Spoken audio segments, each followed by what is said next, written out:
Olá, eu sou Eutímio Carvalho e quero agradecer a todos vocês que acompanham nosso canal nas plataformas digitais, sempre compartilhando e deixando seu like para fortalecer essa nossa interação visual todos os dias.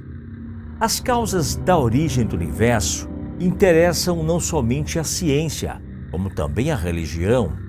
Na verdade, na história das civilizações humanas, durante muito tempo, as crenças religiosas e mitológicas foram as únicas formas de compreender a existência do mundo e da humanidade. Você sabe quais são as diferentes formas do conhecimento humano? Por exemplo, podemos conhecer algo por meio da prática e da experiência individual. Esse é o conhecimento chamado de popular, que surge a partir da observação e da nossa interação com o ambiente.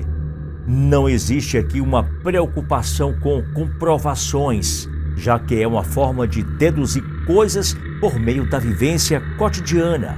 Por isso, não possui exatidão e suas conclusões podem ser corretas ou erradas. Por outro lado, o conhecimento teológico se baseia no princípio de que a fé possui a verdade absoluta e explica todas as coisas no mundo. Esse tipo de conhecimento se baseia em doutrinas religiosas e, obviamente, não pode ser verificado. O saber mitológico tem base na crença, mas diferente do religioso. Ele se perpetua por meio da tradição coletiva e não através de dogmas e doutrinas. Enquanto isso, o conhecimento filosófico se baseia na lógica e na crítica, por meio do raciocínio e do questionamento profundo. Essa área de saber busca construir conceitos, teorias e hipóteses, mas nem sempre pode ser verificável. Outra forma de conhecimento também de natureza lógica e racional é a científica. Contudo, a ciência é um saber verificável que lida com fatos comprovados. Sabendo da diferença entre as formas de conhecimento, é necessário dizer que em nossa reflexão não é possível usar a ciência para falar de Deus, pois a sua existência não pode ser provada ou verificada pela lógica e pela razão. Para responder à pergunta se Deus é o Criador de todas as coisas, quem criou Deus? Precisaremos nos guiar através das várias formas de conhecimentos religiosos, míticos e até mesmo filosóficos para chegarmos a uma compreensão sobre Deus. Os mitos sobre a criação do universo e da vida geralmente parte da ideia de que as divindades não criam as coisas do nada.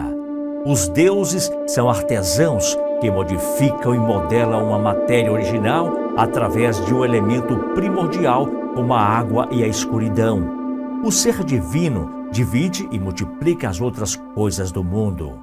Datado de aproximadamente 4.000 anos atrás, o mito babilônico Enuma Elis conta que no princípio de tudo, nada possuía nome ou um destino traçado.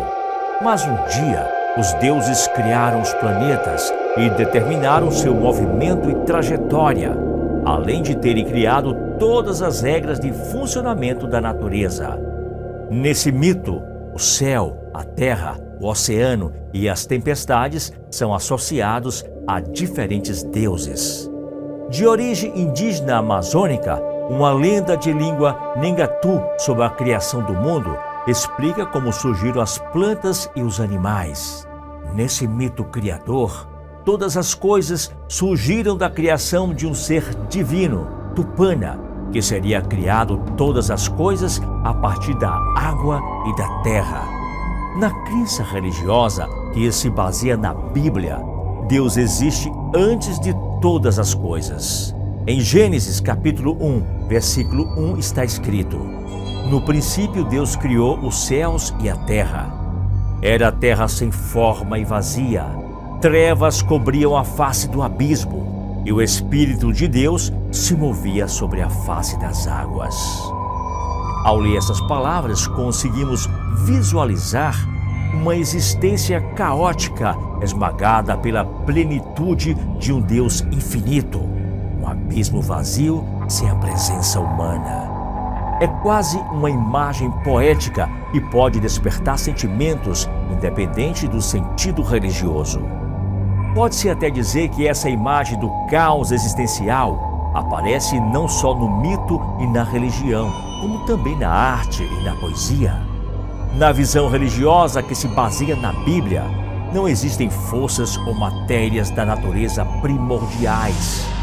Tudo é criado a partir de um Deus, um ser dotado de inteligência, que é eterno e que nunca foi criado, porque sempre existiu.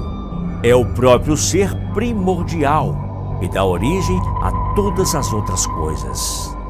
Apesar dessa diferença e de tantas outras, as crenças míticas e religiosas sobre a criação do mundo apresentam elementos semelhantes.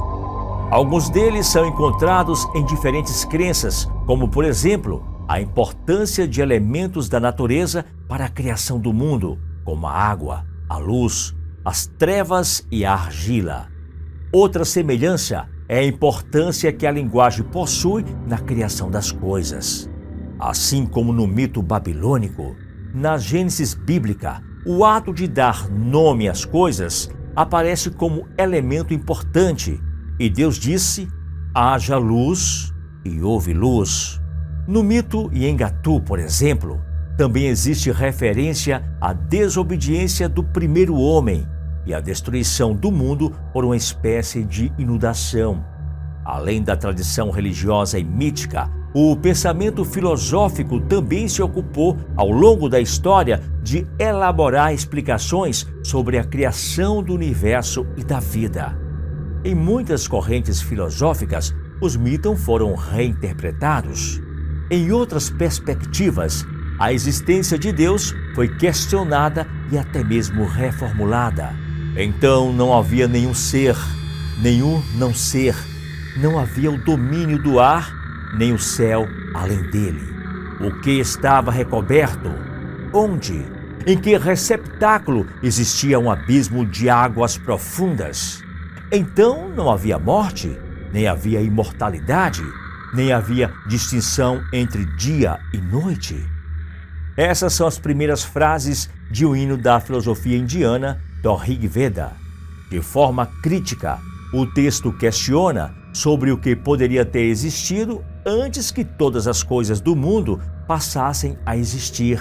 Para esse pensamento filosófico, o início absoluto de tudo não se parece com nada do que nós conhecemos. Por isso, só podemos descrever a origem do mundo através de paradoxos e de símbolos, como o ser ou não ser, ou a morte e a imortalidade. Mas este início pode ser conhecido por alguém por meio da sabedoria alcançada pela meditação. Este hino filosófico sugere que a busca pelo conhecimento pode nos dar respostas. Acredito que este seja um dos princípios da filosofia, a busca incansável pela sabedoria. Muitos são os pensamentos filosóficos que se debruçam a pensar na origem do mundo e principalmente as razões da existência humana. Para os filósofos pré-socráticos Tales, Anaximandro e Anaxímenes, todas as coisas do mundo se originaram a partir de uma matéria primordial, que seria o princípio ou, em grego, o arche. Nessa perspectiva, não existiria um surgimento ou um desaparecimento absoluto. Existiria sim uma existência que estaria sempre se modificando, mas sempre preservada. A partir de uma base filosófica materialista, os filósofos atomistas pensavam que o átomo era o princípio material de todas as coisas.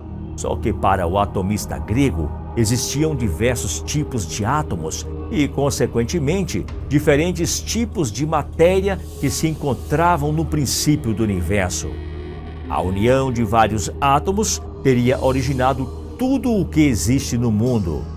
Para os atomistas, essa partícula seria uma forma geométrica cheia que preenche o espaço e, além dela, só existe o vazio. Diferente da filosofia de base materialista, Santo Agostinho se dedicou ao conhecimento filosófico dentro da tradição religiosa cristã e chegou à conclusão de que Deus fez o universo através da palavra, que seria eterna. Por isso, para o filósofo, Deus criou tudo através da sua sabedoria, que seria o princípio de tudo. Apesar de levantar questões filosóficas, Santo Agostinho não dá outras respostas para além da crença religiosa cristã, de que Deus está fora do tempo comum, sendo Deus o próprio tempo e o início de tudo. A criação do universo estaria em outro lugar, no princípio divino. É claro que não seria possível falar somente deste breve tempo que temos sobre todas as reflexões filosóficas a respeito da criação do mundo. Mas vale a pena dizer que em nossa existência humana, sempre buscamos compreender o universo, o nosso lugar no mundo e o propósito da vida em busca de completar o nosso vazio existencial. Criamos a religião, a arte, a cultura. Além disso, vivenciamos paixões, amores, construímos formas de dar sentido para o nosso mundo e para todas as coisas. Agora, eu queria ouvir sua opinião a respeito desse assunto tão interessante. No mais, um forte abraço e até o nosso próximo encontro.